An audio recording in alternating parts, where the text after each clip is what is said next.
மாலை வணக்கம். மினிமலிசம் நிறைவை தரும் நிஜ வாழ்க்கை.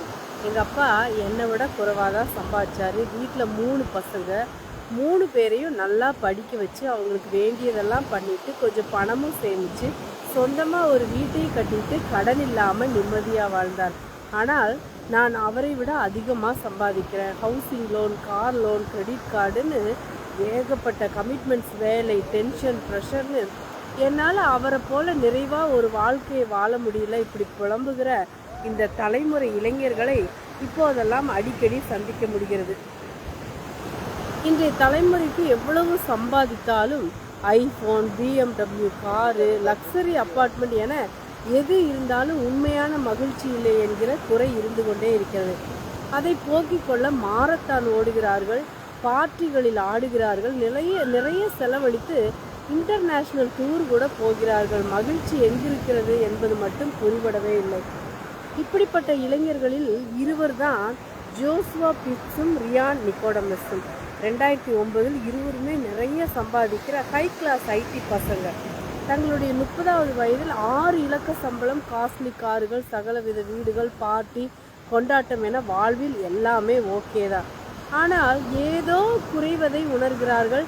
வெற்றிடம் இருந்து கொண்டே இருக்கிறது. வாரத்தில் 80 மணி நேரம் உழைப்பதும், உழைத்த படத்தில் எதையோ வாங்கி குவிப்பதும் மகிழ்ச்சி இல்லை என்பதை உணர்கிறார்கள். மகிழ்ச்சி என்பது நுகர்வு கலாச்சாரத்தில் இல்லை என்பதை புரிந்து கொண்ட நிலையில் மினிமலிசம் என்கிற கான்செப்ட் பிறக்கிறது. இன்று நம்மை சுற்றி நுகர்வு கலாச்சாரம் பெருகிவிட்டது. பொருள்களை வாங்குவதுதான் மகிழ்ச்சி, அதுவே சாதனை என்கிற கருத்து பரவி வருகிறது. உண்மையில் பொருள்களை வாங்குவதில் மகிழ்ச்சி இல்லை, அதை எந்த அளவுக்கு பயன்படுத்துகிறோம் என்பதில் தான் இருக்கிறது என்பதையே மறந்து கொண்டிருக்கிறோம். இந்த மனநிலைக்கு எதிராக கிளம்பியவர்கள் தான் ஜோசுவாவும் ரியானும்.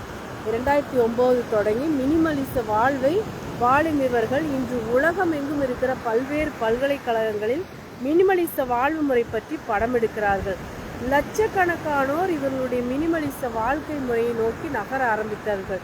நூல்கள், ஆவணப்படம், வலைப்பதிவுகள் என மினிமலிசத்தை பரப்பி கொண்டிருக்கிறது இந்த இருவர் கூட்டணி. மினிமலிசம் என்றாலே கஞ்ச பிஸ்னாரியாக வாழ்வது என்று எல்லாருமே நினைத்து விடுகிறார்கள். எல்லாவற்றையும் விலக்கிவிட்டு துறவியைப் போல வாழ்வது என்றும் ஒரு கருத்து உண்டு. அப்படியெல்லாம் எதையும் துறக்க தேவையில்லை. மினிமலிசம் என்பது அவசியமானவற்றுடன் அளவாக வாழ்வது. உடலில் தேவையில்லாத கொழுப்பு சேர்ந்தால் நோய்கள் எப்படி வருமோ அதுபோலதான் வாழ்க்கையில் தேவையில்லாத பொருள்கள் சேர்வதும். இடம் நெருக்கடியில் தொடங்கி பண நெருக்கடி வர அனைத்துக்கும் காரணமாக இருப்பது இந்த அவசியமில்லா நுகர்வு தான். அது என்ன அவசியமில்லாத நுகர்வு? நடந்து போகிற தூரத்துக்கு காரில் செல்வது, எல்லோரும் வைத்திருக்கிறார்கள் என்பதற்காகவே அதிக விலை கொடுத்து செல்போன் வாங்குவது, 2 பேர் வாழ கடனுக்காவது 4000 சதுர அடியில் மிகப்பெரிய வீட்டை வாங்கி கொள்வது, அதில் அலங்காரத்துக்கென லட்சமாய் செலவழித்து பொருள்களை அடுக்குவது என அவசியமில்லாமல் வாங்கி குவிக்கிற பயன்படுத்துகிற எல்லா தேவையில்லாமல் நுகர்வு தான். மினிமலிஸ்டுகள் குறைவு என வாழ்பவர்களை அதிக நேரம், அதிக மகிழ்ச்சி, அதிக சேமிப்பு, அதிக படைப்பாற்றல் என தங்களுடைய வாழ்வில் அவசியமானதை அதிகப்படுத்திக் கொள்கிற வாழ்வையே வாழ்கிறார்கள் என்பது ஜோஷுவாவின் கருத்து. மினிமலிசம் என்கிற பெயரெல்லாம் இல்லாத காலத்திலேயே நம்முடைய பெற்றோர்களும் முன்னோர்களும் அப்படித்தான் வாழ்ந்து கொண்டிருந்தார்கள். வீட்டில் தேவையில்லாமல் ஒரு பல்ப் எரிந்தால் கூட ஓடி சென்று அணைக்கிற பெரியவர்களை இப்போதும் நம் வீடுகளில் காண முடியும். அதுதான் நம் வீட்டு மினிமலிசம். இது போன்ற சின்ன சேமிப்புகள் தான் வழிதான் அவர்கள் தங்களுடைய நிம்மதியை வாழ்வாக கட்டமைத்தார்கள். உலகின் மிகப்பெரிய கோடீஸ்வரர்கள் என அறியப்படுவதும் பலரும் கூட மினிமலிஸ்டுகள் தான். வாரன் பஃபெட் நல்ல உதாரணம். கோடிகளை குவிப்பதற்கு முன்பு எப்படிப்பட்ட வாழ்க்கை வாழ்ந்தாரோ அப்படியே தான் இன்று வரை இருக்கிறார். 1958 நெப்ராஸ்காவில் வாங்கிய அதே சிறிய வீட்டில்தான் இன்னமும் வசிக்கிறார். தினமும் எதை செய்தால் மகிழ்ச்சியாக இருக்குமோ அதை தான் செய்யுங்கள், அதுதான் உலகின் மிகப்பெரிய ஆடம்பரம் என்கிறார் பஃபெட். அவர் மட்டுமல்ல, ஸ்டீவ் ஜாப்ஸ், மார்க் சக்கர்பெர்க் என மினிமலிச வாழ்வை வாழ்ந்து கொண்டிருக்கிற எண்ணற்ற மில்லியனர்களை நாம் காண முடியும். மினிமலிஸ்ட் வாழ்க்கை வாழ்வதற்கான வழிகள் என்ன? அதை ஜோசுவாவே 5 வழிகள் எழுதியிருக்கிறார். பட்ஜெட் போட்டு வாழ பழகுதல். மினிமலிச வாழ்க்கையில் முக்கியமானது இதுதான். நம்முடைய வரவுக்கு மேல் ஒரு பைசா கூட செலவழிக்க கூடாது. அதற்கு ஒரு வழி திட்டமிடல்.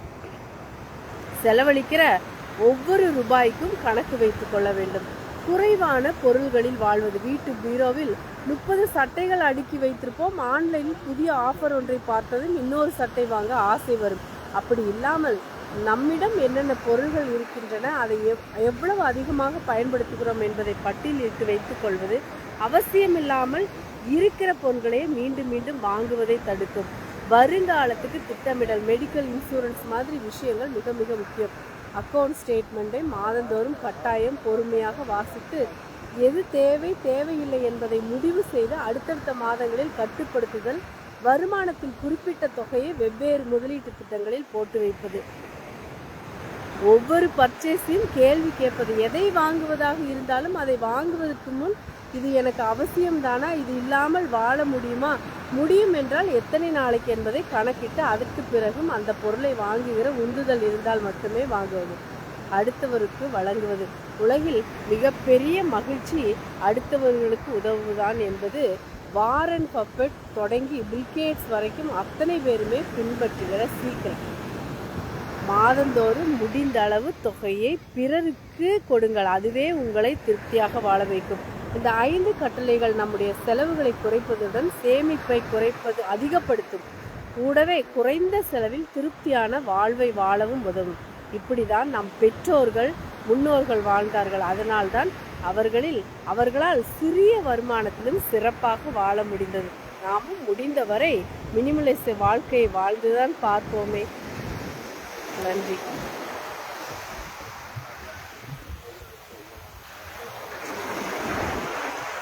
Thank you.